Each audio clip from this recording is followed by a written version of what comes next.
Hello everyone, welcome to my YouTube channel. ಇವತ್ತಿನ ಈ ವಿಡಿಯೋದಲ್ಲಿ ನಾನು ಟೆಂಟೇಟಿವ್ ನೋಟಿಫಿಕೇಷನ್ ಡೇಟ್ಸ್ ಬಗ್ಗೆ ತಿಳಿಸ್ಕೊಡ್ತಾ ಇದ್ದೀನಿ. ಹಾಗೆ 56% ರಿಸರ್ವೇಷನ್ ಕೇಸ್ ಇದೆ ಅಲ್ಲ ಕೋರ್ಟಲ್ಲಿ, ಅದು ಏನಾಗ್ಬೋದು, ಪಾಸಿಬಿಲಿಟೀಸ್ ಕೂಡ ಏನಾಗ್ಬೋದು ಅಂತ ಹೇಳ್ಕೊಂಡು ತಿಳಿಸ್ಕೊಡ್ತೀನಿ, ಹೇಗೆ ಮೂವ್ ಆಗುತ್ತೆ ಅಂತ ಹೇಳಿ ತಿಳಿಸ್ಕೊಡ್ತಾ ಇದ್ದೀನಿ. ನೋಡಿ ಹೋಗ್ತೀನಿ, ವಿಡಿಯೋನ ಕಂಪ್ಲೀಟಾಗಿ ನೋಡಿ. ಹಾಗೆ ಫಸ್ಟ್ ಟೈಮ್ ಚಾನಲ್ನ ನೋಡ್ತಾ ಇದ್ದರೆ ಚಾನಲ್ನ ಸಬ್ಸ್ಕ್ರೈಬ್ ಮಾಡ್ಕೊಳ್ಳಿ. ಚಾನಲ್ ಸಬ್ಸ್ಕ್ರೈಬ್ ಮಾಡ್ಕೊಂಡು ನೋಡೋದ್ರಿಂದ ನನ್ನ ವಿಡಿಯೋಗಳು ನಿಮಗೆ ಬೇಗ ರೀಚ್ ಆಗುತ್ತೆ. ಈಗ already Madhya Pradesh case 3 to 4 days back ನಮಗೆ ಕ್ಲಾರಿಟಿ ಸಿಕ್ಕಿದೆ. ಏನು ಸೇಮ್ ಇದು ರಿಸರ್ವೇಷನ್ ಕೇಸ್ ಆಗಿರೋದ್ರಿಂದ ಅಲ್ಲಿ ಏನಾಗಿದೆ ಅಂದರೆ ಮಧ್ಯಪ್ರದೇಶ್ ಹೈಕೋರ್ಟಿಂದ ಸುಪ್ರೀಂ ಕೋರ್ಟಿಗೆ ಹೋಗಿತ್ತು. ಸುಪ್ರೀಂ ಕೋರ್ಟು ಮತ್ತೆ ಹೈಕೋರ್ಟಿಗೆ ಆದೇಶ ನೀಡಿದೆ. ಏನಂತ ಅಂದರೆ, ನೀವೇ ರಿಸಾಲ್ವ್ ಮಾಡ್ಕೊಳ್ಳಿ ಇದನ್ನು ವಿತಿನ್ 3 months ಅಂತ ಹೇಳಿದ್ದಾರೆ. ಸೊ ಸೇಮ್ ಇಲ್ಲಿ ಕೂಡ ರಿಸರ್ವೇಷನ್ ಕೇಸೇ ಇರೋದ್ರಿಂದ ನಮ್ಮ ಸರ್ಕಾರ ಅಂದರೆ ಕರ್ನಾಟಕ ಸರ್ಕಾರ ಆದಷ್ಟು ಬೇಗ ಡಾಕ್ಯುಮೆಂಟ್ಗಳನ್ನು, ಅದಕ್ಕೆ 56% ಮೀಸಲಾತಿಗೆ ಬೇಕಾದ ಅಂಕಿ ಅಂಶಗಳನ್ನು, ಡಾಕ್ಯುಮೆಂಟ್ಗಳನ್ನು ಏನೇನಿದೆಯೋ ಕೋರ್ಟಿಗೆ ನೀಟಾಗಿ ಸಬ್ಮಿಟ್ ಮಾಡಿದ್ರೆ ಆದಷ್ಟು ಬೇಗ ಇದು ರಿಸಾಲ್ವ್ ಆಗೋ ಚಾನ್ಸಸ್ಸು ತುಂಬ ಇದೆ. ಸೊ ಅಲ್ಲಿ ಕೋರ್ಟಲ್ಲಿ ಏನು ಬರ್ಬೋದು, ಇವರು ಎಲ್ಲ ಡಾಕ್ಯುಮೆಂಟ್ಗಳನ್ನು, ಎಲ್ಲ ದಾಖಲೆಗಳನ್ನು ಪೂರಕವಾಗಿ ಒದಗಿಸಿದ್ರೆ ಕೋರ್ಟಿಗೆ, ಸೊ 56 ಅಗ್ರಿ ಆಗ್ಬೋದು. ಇದರಿಂದ ನೋಟಿಫಿಕೇಷನ್ ಕೂಡ ಬೇಗ ಆಗಲಿಕ್ಕೆ ಚಾನ್ಸಸ್ ಇದೆ, ಬೇಗ ರಿಸಾಲ್ವ್ ಆಗುತ್ತೆ. ಸೊ ಆದಷ್ಟು ಬೇಗ ರಿಸಾಲ್ವ್ ಆದರೆ ಬೇಗ ನೋಟಿಫಿಕೇಷನ್ ಆಗುತ್ತೆ. ಹಾಗೆ ಇವರು ದಾಖಲೆಗಳು ಪರಿಗಣನೆ ತಗೊಳ್ಳದೆ ಹೋದರೆ, ಹೊಸದಾಗಿ ದಾಖಲೆಗಳನ್ನು ನೀಡಿ ಅಂತ ಹೇಳಿದ್ರೆ, ಎಷ್ಟು ವರ್ಷದಿಂದ ಹೇಗಿದೆ ಪರ್ಸೆಂಟೇಜಿಗೆ ಈಗ ಕೇಳಿದಾರಲ್ವ, ಅಂಕಿಅಂಶಗಳನ್ನು ಕೊಡಿ ಅಂತ ಹೇಳಿದರೆ, ಹೊಸದಾಗಿ ಈಗ ಅಂಕಿಅಂಶಗಳನ್ನು ಕೊಡಿ ಅಂತ ಹೇಳಿದ್ರೆ ಮತ್ತೆ ಲೇಟ್ ಆಗೋ ಚಾನ್ಸಸ್ಸು ಇದೆ. ಅಂದರೆ ವಿತಿನ್ 3 months, ಯಾಕಂದರೆ ಸುಪ್ರೀಂ ಕೋರ್ಟ್ ಆಲ್ರೆಡಿ ಒಂದು ಸ್ಟೇಟಿಗೆ ಕೊಟ್ಟಿದೆ ವಿತಿನ್ 3 months ಕಂಪ್ಲೀಟ್ ಮಾಡಿ ಅಂತ ಹೇಳ್ಕೊಂಡು. ಸೊ ಪ್ಯಾರಲಲ್ಲಾಗಿ ನಾವು ಅದೇ ರೀತಿ ಈ ಕೇಸನ್ನು ನೋಡಿದ್ರೆ, ಸೊ ಆದಷ್ಟು ಬೇಗ ನೋಟಿಫಿಕೇಷನ್ ಮಾಡಲಿಕ್ಕೆ ಅಥವಾ ತುಂಬ ಒತ್ತಡ ಇರೋದ್ರಿಂದ ಕಂಪ್ಲೀಟ್ ಮಾಡಲೇಬೇಕು ಅಂತ ಹೇಳ್ಕೊಂಡು ಬೇಗ ಕೂಡ ಸಾಲ್ವ್ನ ಮಾಡ್ಬೋದು. ಸೊ ಈ ಥರ ಮಾಡಿದ್ರೆ ನಿಮಗೆ ಮಾರ್ಚಲ್ಲಿ ಒಂದು ಯಾವುದಾದ್ರೂ GPS ಸ್ಟಾರ್ ಇರ್ಬೋದು, HST ಒಂದು ನೋಟಿಫಿಕೇಷನ್ನ ಮಾಡಬಹುದು.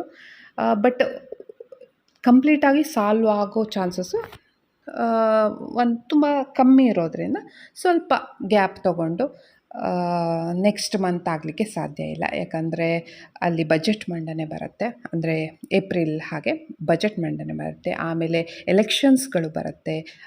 ಎಲೆಕ್ಷನ್ಸ್ಗಳು ಬಂದಾಗ ಯಾವುದೇ ರೀತಿಯ ನೋಟಿಫಿಕೇಷನ್ ಮಾಡಲ್ಲ, ಎಲ್ಲರಿಗೂ ಗೊತ್ತಿರೋ ವಿಚಾರ. ಸೊ ಆದ್ದರಿಂದ ಸ್ವಲ್ಪ ಮುಂದುವರೆದು ಒಂದು 3 month ಆಚೆ ಈಚೆ ಆಗಿ, ಅಂದರೆ ಮಾರ್ಚಲ್ಲಿ,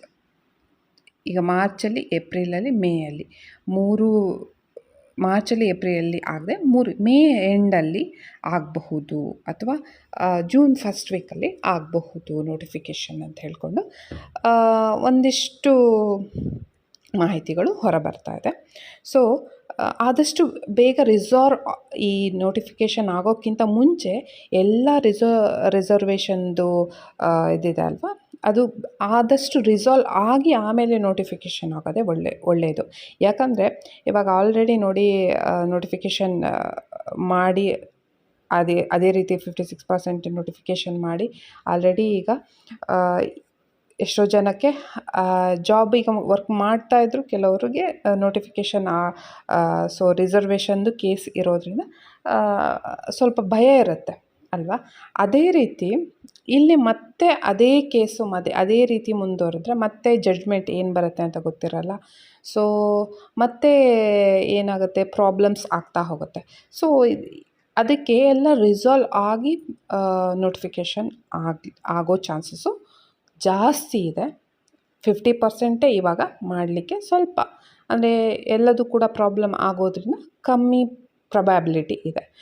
ಎಲ್ಲ ರಿಸಾಲ್ವ್ ಮಾಡಿ ನೆಕ್ಸ್ಟು ಮೇ ಹಾಗೆ ನೋಟಿಫಿಕೇಷನ್ ಆಗಬಹುದು ಅಂತ ಹೇಳ್ಕೊಂಡು, ಪ್ರೊಬ್ಯಾಬಿಲಿಟಿ ಏನಿದ್ರು ಇದು ಪ್ರೊಬ್ಯಾಬಿಲಿಟಿ ಅಷ್ಟೇ, ಆಗಬಹುದು ಅಂತ ಹೇಳ್ಕೊಂಡು ಸಮ್ ಸೋರ್ಸಸ್ ಇನ್ಫಾರ್ಮೇಷನ್ ಕೊಡ್ತಾ ಇದ್ದಾರೆ. ಸೊ ಅದ್ರ ಪ್ರಕಾರ ಹೇಗೆ ಅಂತ ಅಂದರೆ, ನೋಡಿ PSTR ಜೂನ್ 2026 ಆದರೆ ಅಪ್ಲೈ ಮಾಡಲಿಕ್ಕೆ 1 ಮಂತ್ ಕೊಡ್ತಾರೆ. ಸೊ ಜುಲೈಲಿ ಎಂಡ್ ಆಗುತ್ತೆ, ಆಗಸ್ಟಲ್ಲಿ ಎಕ್ಸಾಮ್ ಇದ್ದು ಸೆಪ್ಟೆಂಬರಲ್ಲಿ ಫೈನಲ್ ಸೆಲೆಕ್ಷನ್ ರಿಸಲ್ಟ್ ಬರ್ಬೋದು. ಅದೇ ರೀತಿ GPSTR ಏನಾಗುತ್ತೆ ಅಂದರೆ ಜುಲೈಲಿ ಕಾಲ್ ಆದರೆ ನೋಟಿಫಿಕೇಷನ್ ಬಿಟ್ಟರೆ ಜುಲೈಯಲ್ಲಿ ಸ್ಟಾರ್ಟ್ ಮಾಡ್ತಾರೆ. ಜೂನ್ ಎಂಡಲ್ಲಿ ಮಾಡಿದ್ರೆ ಜುಲೈಲಿ ಅಪ್ಲಿಕೇಶನ್ ಹಾಕೋಕ್ಕೆ ಟೈಮ್ ಕೊಡ್ತಾರೆ, ಆಗಸ್ಟಲ್ಲಿ ಎಂಡ್ ಮಾಡ್ತಾರೆ. ಹಾಗೆ ಸೆಪ್ಟೆಂಬರಲ್ಲಿ ಎಕ್ಸಾಮ್ ಇಟ್ಟು ಫೈನಲಲ್ಲಿ ಅಕ್ಟೋಬರಲ್ಲಿ ಫೈನಲ್ ರಿಸಲ್ಟನ್ನು ಕೊಡ್ಬೋದು, ಫೈನಲ್ ಸೆಲೆಕ್ಷನ್ನ ಕೊಡ್ಬೋದು. ಹಾಗೆ HSTR ಹೇಗಿರುತ್ತೆ ಅಂದರೆ ಜೂನಲ್ಲಿ 2026 ನೋಟಿಫಿಕೇಷನ್ ಆದರೆ ಜುಲೈಯಲ್ಲಿ ಅಪ್ಲಿಕೇಶನ್ ಹಾಕಲಿಕ್ಕೆ ಕೊಡ್ತಾರೆ. ಜುಲೈ ಎಂಡಲ್ಲಿ ಮುಗಿದ್ರೆ ಆಗಸ್ಟಲ್ಲಿ ಎಕ್ಸಾಮ್ ಮಾಡಿಬಿಟ್ಟು ಸೆಪ್ಟೆಂಬರಲ್ಲಿ ನಿಮಗೆ ಫೈನಲ್ ಲಿಸ್ಟನ್ನು ಕೊಡಬಹುದು. GPSTRಗಿಂತ HSTRನ ಫಸ್ಟು ಮಾಡ್ಬೋದು, ಯಾಕಂದರೆ ತುಂಬ ವರ್ಷಗಳೇ ಆಗಿರೋದ್ರಿಂದ ತುಂಬ ಶಿಕ್ಷಕರ ಕೊರತೆ ಕೂಡ HSTRಲ್ಲಿದೆ, GPSTRಲ್ಲೂ ಇದೆ, ಸೇಮ್ ಕೇಸ್. ಬಟ್ HSTR ಮಾಡಿದ್ರೆ ತುಂಬ ವರ್ಷಗಳೇ ಆಗಿದೆ. ಮತ್ತು ಕೆಲವರು ಕೇಳ್ತಿದ್ರಿ TET ಯಾವಾಗ ಆಗ್ಬೋದು ಅಂತ ಹೇಳ್ಕೊಂಡು. Most probably TET after CET ಮಾಡ್ಬೋದು ಅಂತ ಹೇಳ್ಕೊಂಡು, ಯಾಕಂದರೆ ಮತ್ತೆ ಹಾಗೆ ಇನ್ನೊಂದು TETನೇ ಮೊದಲೇ ಮಾಡಿ ಕೂಡ ಅಂತ ಹೇಳ್ಕೊಂಡು ಕೆಲವರು ಹೇಳ್ತಾ ಇದ್ದಾರೆ. ಬಟ್ ಏನು ಮಾಡ್ತಾರೆ ಅಂತ ಗೊತ್ತಿಲ್ಲ. But as per this news ಅಂದರೆ ಇವಾಗಿರೋದು ಹೇಗಂದರೆ TET ಆಮೇಲೆ ಬರ್ಬೋದು CET ನಂತರ, ಯಾಕಂದರೆ ಈಗ ರೀಸೆಂಟಾಗಿ TET ಮಾಡಿರೋದ್ರಿಂದ TET ನೆಕ್ಸ್ಟ್ ಬರ್ಬೋದು ಅಂತ ಕೂಡ ಹೇಳ್ತಾ ಇದ್ದಾರೆ. ನೋಡಬೇಕು ಏನಾಗುತ್ತೆ ಅಂತ ಹೇಳ್ಕೊಂಡು.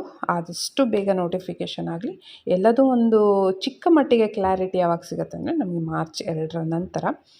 ಸೊ ಆದಷ್ಟು ಬೇಗ ನೋಟಿಫಿಕೇಷನ್ ಆಗಲಿ. ವಿಡಿಯೋ ಇಷ್ಟ ಆದರೆ ಲೈಕ್ ಮಾಡಿ, ಹಾಗೆ ಯಾರಿಗೆ ಇದು ಉಪಯುಕ್ತ ಅನಿಸುತ್ತೋ ಅವರಿಗೆ ಶೇರ್ ಮಾಡಿ, ಚಾನಲ್ ಸಬ್ಸ್ಕ್ರೈಬ್ ಮಾಡಿ ಅಂತ ಹೇಳ್ತಾ ವಿಡಿಯೋನ ಮುಗಿಸ್ತಾ ಇದ್ದೀನಿ. ಧನ್ಯವಾದಗಳು.